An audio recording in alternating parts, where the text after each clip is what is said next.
Hello বন্ধুরা, তো দেখো বড়বসে বাজার নিয়ে এসেছি। এত বড় ব্যাগ অনেক ভালো আছে, আমি ভালো আছি। তো ভিডিওটা করার ইচ্ছা ছিল না, কিন্তু ভিডিওটা করার খুব আগ্রহ জাগলো আমার মনের মধ্যে। বড়বসে লজ্জা পাচ্ছে। এত বড় একটা ব্যাগের মধ্যে দেখো কটা সবজি এনেছে, সেইটাই তোমাদেরকে দেখাবো। তো প্রথমেই তোমাদেরকে দেখিয়ে নিলাম। তো এইটুকু একটা ব্যাগের মধ্যে দেখো এইটুকু একটা সবজি এনেছে। আমার দেখে খুব হাসি পাচ্ছিল, ব্যাগটার মধ্যে আমাকেই ধরে যাবে।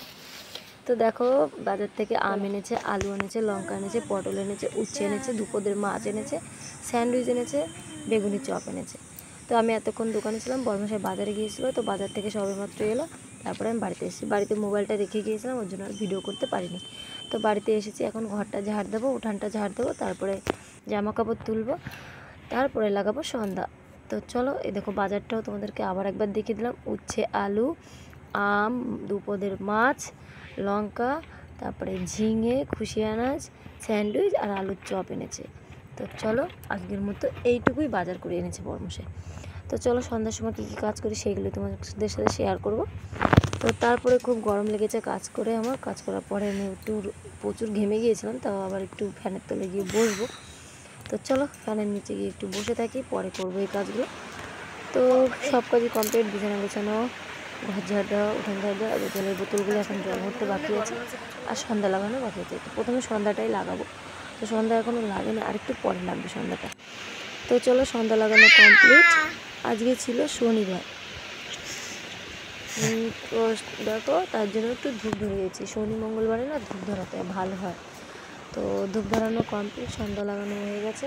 তারপরে সন্ধ্যা টন্ধা লাগিয়ে এখন চলে এসেছি জিতুকে পড়তে বসেছে। জিতুকে পড়তে বসিয়েছে। জিতু অঙ্কুশকে নিয়ে একটু খেলা করছিল। তারপরে দেখো অঙ্কুশ ঘর থেকে বেরিয়ে এক দূরে চলে গেল ওর বম্মা ঘরে। ওই দেখো চলে গেল। সারাক্ষণ এরকম করে, বৃষ্টির মধ্যেও এরকম চলে যায়। তো চলো, তারপরে অঙ্কুশের জন্য খাবার বসিয়েছি, খাবার রান্না করব। আর এদিকে তো খাবার তো রান্না হচ্ছে, আর এদিকে বড়মশাই মাছ এনেছে। তো মাছটা তোমাদেরকে একটু দেখিয়ে নিলাম। তো মাছটা আঁচটা ছাড়িয়ে রেখে দিলাম, একটু পরে ধুতে যাবো। প্রথমে জলের বোতলগুলো সুন্দর করে জল ভরে নিই।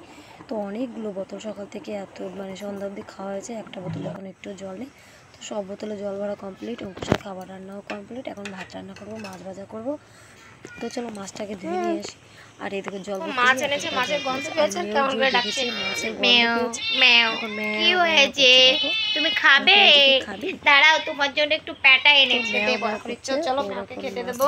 ও মেওকে খেতে দেবো। চলো চলো চলো, আসো আসো আসো আসো আসো আসো আসো আসো। খেতে দিচ্ছি ওকে, এখন বেশি এই নাও, তুমি খেতে দিই না। তার কারণ হচ্ছে ও প্রেগনেন্ট, দেখো, কিছুদিন পরে বেবি হবে। দেখো ওর অবস্থাটা, ওর খুব কষ্ট হয়ে যায়, দিন ভোরে শুয়ে থাকে, আমার এই পায়ের কাছে শুয়ে থাকবে না। হাতটা বের কর। যাই হোক, পরে এক সময় তোমাদের দেখাবো। তারপরে যেটুকু পড়তে বসেছিলাম, পড়াটা প্রায় কমপ্লিট হয়েছে। এই সময় অঙ্কুশকে খাওয়াচ্ছিলাম। তো অঙ্কুশের খাওয়া কমপ্লিট। আর দেখো কতটা খাবার নষ্ট হয়েছে, অল্প একটু খেয়েছে আর অল্প একটু ফেলে দিতে হচ্ছে, কিছু করার নেই। তারপরে মাছ ভাজা করবো, গ্যাসটা অন করলাম। এখন মাছটা ভাজা করবো, কিন্তু আমার জিতু না খেয়ে ঘুমিয়ে পড়েছে। এখন ওকে ডাকতে হবে। ওই জিতু, অনেকবার তুলছি, অনেকক্ষণ আগে ঘুমিয়ে ওই জিতু, চার ঘরে গিয়েছিলাম, এসে দেখে ওই। তারপর ওকে অনেক কষ্ট করে তুললাম, বললাম এখন যাচ্ছে না। তারপরে অনেক কষ্ট করে চপ আনছে তোর বাবা, স্যান্ডউইচ। ঘুমিয়ে গেলে আর উঠতে চায় না। তো তারপরে ঘুম থেকে তুলে তারপরে একটু স্যান্ডউইচ আলুর চপটা দিয়ে ভাত খেতে দিয়েছি। তো এইটা দিয়ে এখন অঙ্কুশ জিতুকে ভাত খাওয়াবো, কিছু করার নেই আমার, ও যেহেতু ঘুমিয়ে যাচ্ছে। তারপরে ওকে ভাতটা খাইয়ে দিয়ে এসে তারপরে আবার মাছ ভাজতে চলে আসলাম। এবার মাছটা ভাজা করব, তারপরে আমি মাছের প্যাটাটা ভাজা করে তারপরে আমি ভাত খাবো। তো তার মধ্যে দেখি চলো কী করতে হয় কি না করতে। এবার অঙ্কুশটা এখানে দাঁড়িয়েছে, নিচে অঙ্কুশ আছে, অঙ্কুশকে নিয়ে এখানে দাঁড়িয়েছি। তারপর জিতু আবার ঘুমটা ভেঙে গেছে, জিতু অবশ্য তখন ভাইকে নিয়ে একটু খেলা করছে। আর এর জন্য আমি তাড়াতাড়ি করে মাছটা সুন্দর করে ভাই ভেঙে নিচ্ছি। তো কালকে সকালে আবার বর্মশাই কাজে যাবে, ওর জন্য ওর কাজ কিছু গুছিয়ে রাখতে হবে। তারপরে এই দেখো আমার খাবার রেডি। তো একটা আলুর চপ নিয়েছি, একটা স্যান্ডউইচ নিয়েছি, মাছের প্যাটাটা ভাজা নিয়েছি। আর মাছের প্যাটা ভাজা দিয়ে ভাত খেতে আমার খুব খুব ভালো লাগে। আর কিছু কলা ভাজা ছিল। আর ওই দেখো আমার অঙ্কুশটা দেখতেই পেয়েছে একটুখানি হয়তো। তারপরে খাওয়া দাওয়া কমপ্লিট, থালা বাসন ধুয়ে নিয়ে এসেছি। তারপরে অঙ্কুশ ঘুমিয়ে পড়েছে। তো আজকের মতো এই ভিডিওটা বন্ধুরা প্রথম থেকে লাস্ট অব্দি অবশ্যই দেখো, আর লাইক শেয়ার কমেন্ট অবশ্যই। Good night.